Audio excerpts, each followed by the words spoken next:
આ સમય ફરી એકવાર પ્રભુના નામને ધન્યવાદ આપીએ છીએ, પ્રભુનો પુષ્કળ આભાર માનીએ છીએ પ્રભુની અદ્ભુત કૃપા માટે, દયા માટે, સત્યતા માટે, વિશેષ કરીને આજની આ સંગત માટે પ્રભુનો આભાર માનીએ છીએ. આવો આપણે પ્રાર્થના કરીએ.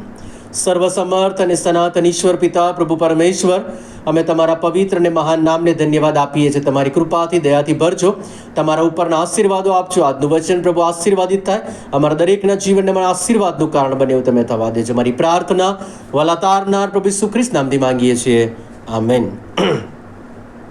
આ સમયે પ્રભુ ઈસુ ખ્રિસ્તના નામમાં ફરી એકવાર આપ સર્વનો આવકાર કરવામાં આવે છે અને પ્રેમી સલામ પાઠવવામાં આવે છે. વિશ્વાસી જીવનના સંદર્ભમાં જે વચનની શૃંખલા આપણે જોઈ રહ્યા છે, એમાં આજનું જે વચન છે એ ગીતશાસ્ત્ર 139માંથી લેવામાં આવ્યું છે. ઘણા બધા લોકો જે ખ્રિસ્તી લોકો છે, પ્રભુને ઓળખનાર લોકો છે, અને એમના માટે ઘણી બધી વાર એવું સાંભળવામાં આવે છે, એવું એ લોકો દ્વારા કહેવામાં આવે છે કે અમારા જીવનમાં કોઈ રસ લેતું નથી.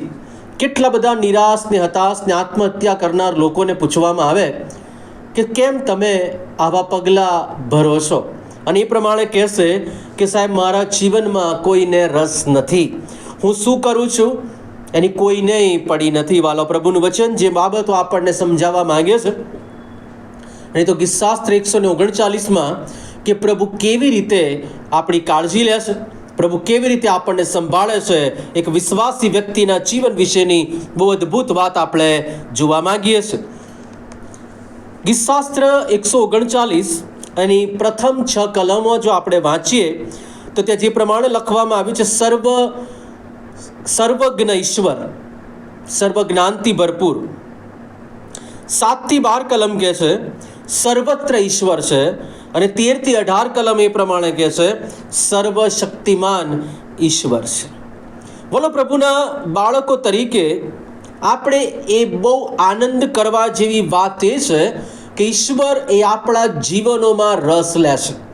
પહેલી બાબત જે આપણે સમજવા માંગીએ છીએ એ પહેલી કલમમાં લખવામાં આવી છે, હે યહોવા, તે મારી પરીક્ષા કરી છે અને તું મને ઓળખે છે. શું આપણને એવી કોઈ સ્કૂલ ગમે કે જ્યાં કોઈ પણ જાતની પરીક્ષા ના હોય? વિચારવા જેવો મુદ્દો છે. તમે એ સ્કૂલમાં અભ્યાસ ન કરતા હોય, એ સ્કૂલના શિક્ષકોએ તમને ન ભણાવ્યું હોય, તમે એ કોર્સ ના કરતા હોય અને તમે જઈને કહો કે મારી પરીક્ષા લઈ લો, ઘણા લોકો કહેશે કે ભાઈ ગાંડો થયો છે કે શું? તો અમારામાંનો નથી. બોલો, જ્યારે પ્રભુનું વચન કહે છે કે હે યહોવા, તે મારી પરીક્ષા કરી છે, ત્યારે સૌથી મોટી ને મહત્વની બાબત એ છે કે પ્રભુ આપણને પોતાના હાથની નીચે, પોતાના હાથમાં, પોતાના સામર્થ્યમાં રાખવાને માટે, કૃપામાં રાખવાને માટે તૈયાર છે.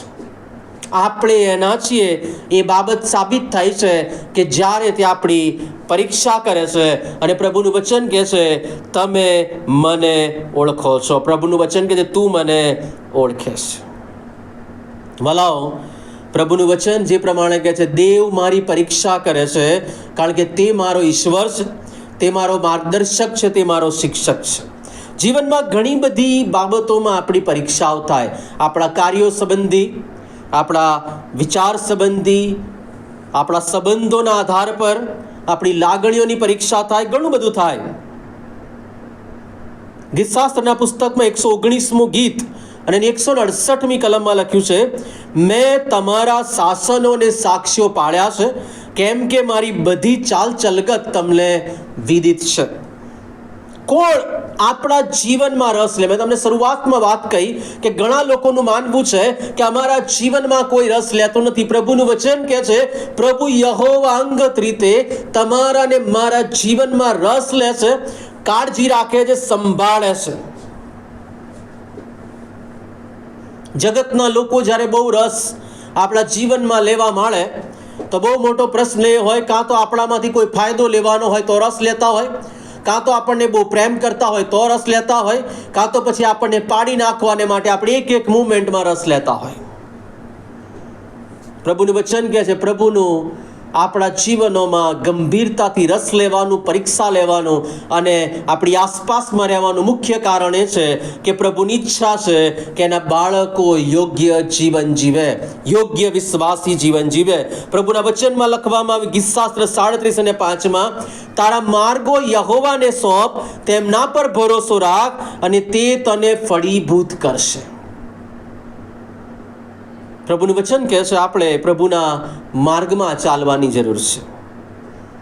બીજી બહુ મહત્વની બાબત જે પ્રભુના વચનમાં લખવામાં આવ્યું, એક બાપ જે રીતે પોતાના બાળકની કાળજી લે એ રીતે તમારો અને મારો પ્રભુ એ કાળજી લે છે. શું લખ્યું છે બીજી કલમમાં?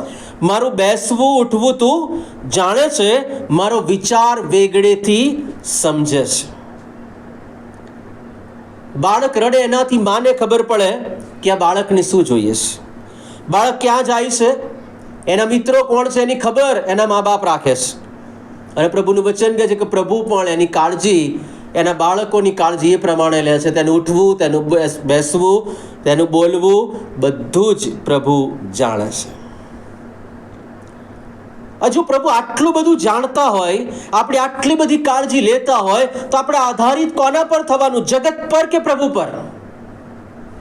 ગીતશાસ્ત્ર 55 અને 22, તારો બોજો યહોવા પર નાખ, એટલે તે તને નિભાવી રાખશે, તે કદી ન્યાયીને ઠોકર ખાવા દેશે નહીં. હાલેલુયા.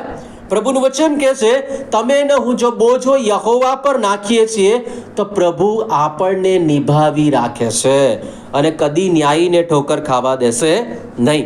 પિત્તરનો પહેલો પત્ર 5મો અધ્યાયની 7મી કલમમાં લખ્યું છે, તમારી સર્વ ચિંતા એના પર નાખો, કેમ કે તે તમારી સંભાળ રાખે છે. વિચાર કરી, આપણો પ્રભુ જો આપણી આટલી બધી સંભાળ રાખતા હોય, આપણી કાળજી લેતા હોય, પહેલી બાબત કે તે આપણી પરીક્ષા કરે છે, આપણને ઓળખે છે. બીજી બાબત, તે આપણી કાળજી લે છે. ત્રીજી બાબત જે આપણે ઘણી બધી વખત કહીએ છીએ કે મને કોઈ સમજતું નથી. પ્રભુનું વચન કહે છે તું મારો વિચાર એ વેગળેથી સમજે છે. ત્રીજી બહુ મહત્વની બાબત, પ્રભુ તારો આભાર કે તું મને સમજે છે. દુનિયાના લોકો સમજે કે ના સમજે, કુટુંબના લોકો સમજે કે ના સમજે, હું જ્યાં કામ કરું છું એ લોકો સમજે કે ના સમજે, બીજા કોઈ સમજે કે ના સમજે, પણ તું પ્રભુ મને સમજે છે. તારો આભાર. વિચારોને સમજે, વર્તનને સમજે, જીવનને સમજે, લાગણીઓને સમજે, ઈચ્છાઓને સમજે, આપણા ડર, આપણા બીક, આપણી તકલીફને સમજે, બધી જ બાબતોને પ્રભુનું વચન કહે છે એ આપણો પ્રભુ સમજે છે. આગળની બાબત, ચોથી બાબત, પ્રભુની કાળજી લેવાની પદ્ધતિ બહુ અદ્ભુત છે. ચોથી કલમ આપણે વાંચીએ, કેમ કે હે યહોવા તું મારી બધી જીભની વાતો પૂરેપૂરી જાણે છે. ત્રીજી કલમ, મારું ચાલવું ને સૂવું પણ તું તપાસી જુએ છે, તું મારા બધા માર્ગોનો માહિતગાર છે. દુનિયાના લોકો એ આપણી જીભથી શું બોલાઈ જાય, કંઈક ખોટું બોલાઈ જાય અને આપણને પકડી પાડવામાં આવે એ વિચારથી આપણી પાછળ પડતા હોય. પ્રભુનું વચન કહે છે પ્રભુ આપની બધી જીભની વાતો જાણે છે અને એટલા માટે જાણે છે કે ક્યાં આપણને યોગ્ય કરી શકાય. બોલો, પ્રભુનું વચન કહે છે કે આ બધી જ બાબતો જ્યારે થાય છે ત્યારે અમે તો બહુ આશ્ચર્ય પામીએ છીએ. અને ખરેખર હું અંગત રીતે બહુ આશ્ચર્ય પામું છું. 14મી કલમમાં લખ્યું છે, ભય તથા આશ્ચર્ય પ્રમાણે એવી રીતે મને રચવામાં આવ્યો છે, માટે હું તારી આભાર સ્તુતિ કરીશ. તારા કામ આશ્ચર્યકારક છે, એ મારો જીવ સારી પેઠે જાણે છે. આટલી બધી કાળજી કોણ લે?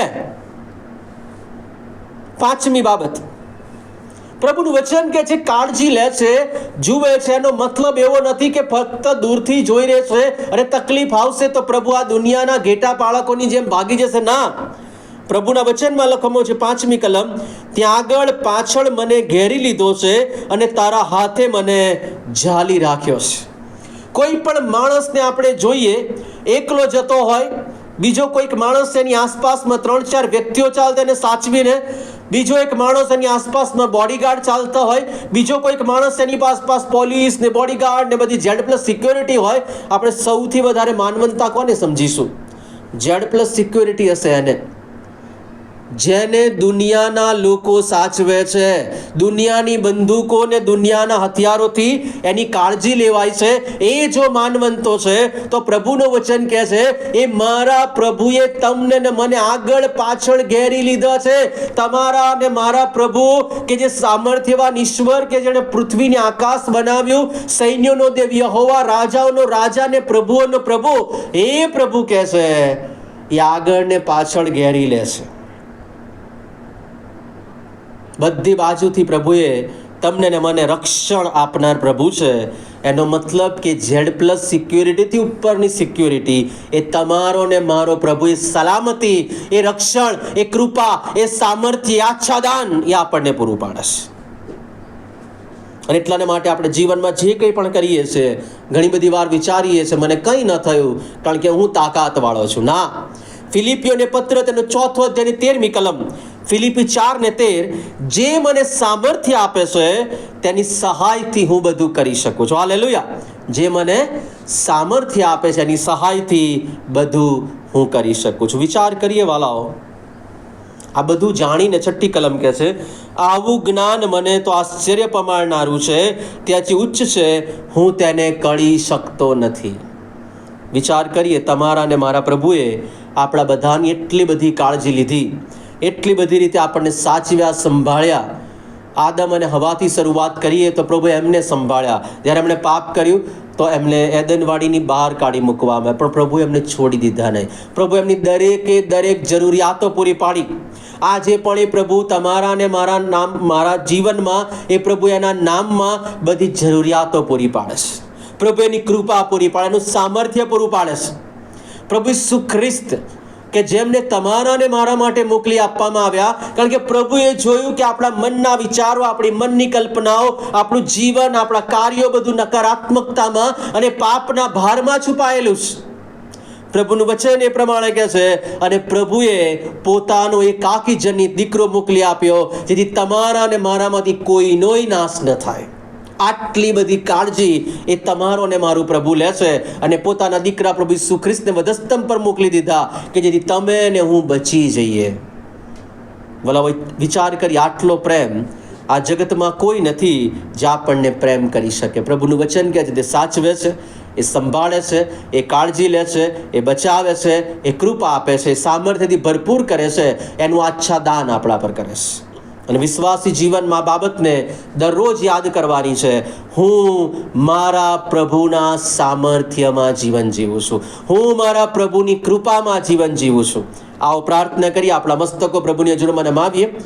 સર્વસમર્થ અને સનાતન ઈશ્વર પિતા, પ્રભુ પરમેશ્વર, અમે અમારા જીવનને તમારા હાથમાં મૂકીએ છીએ. તમારી કૃપાથી, દયાથી ભરજો. તમારા વચન પ્રમાણે જીવવાને માટે સહાય કરજો. અમે દરરોજ યાદ કરીએ કે પ્રભુનું સામર્થ્ય અને પ્રભુની કૃપા એ પરાત્પરનું ગુપ્ત સ્થાન કે જેમાં અમે વસવાટ કરીએ છીએ, એ અમારી સામર્થ્યની સાથે અમારા જીવનમાં અદ્ભુત રીતે એ સાતાની બંધનોની સામે લડવાને માટે તૈયાર છે. ત્યારે પ્રભુ તમારી કૃપા આપજો, દયા આપજો, સહાય કરજો, મદદ કરજો. અમે દરેક તમારા હાથમાં સોંપતા પ્રાર્થના પ્રભુ ઈસુ ખ્રિસ્ત નામથી માંગીએ છીએ. આમેન. હવે આપણા તારનાર પ્રભુ ઈસુ ખ્રિસ્તની કૃપા, દેવ બાપનો પ્રેમ, પ્રભુ પરમેશ્વર પિતાની સંગત આપણ સર્વની સાથે હમણાંથી સદા સર્વકાળ સુધી હોજો. આમેન.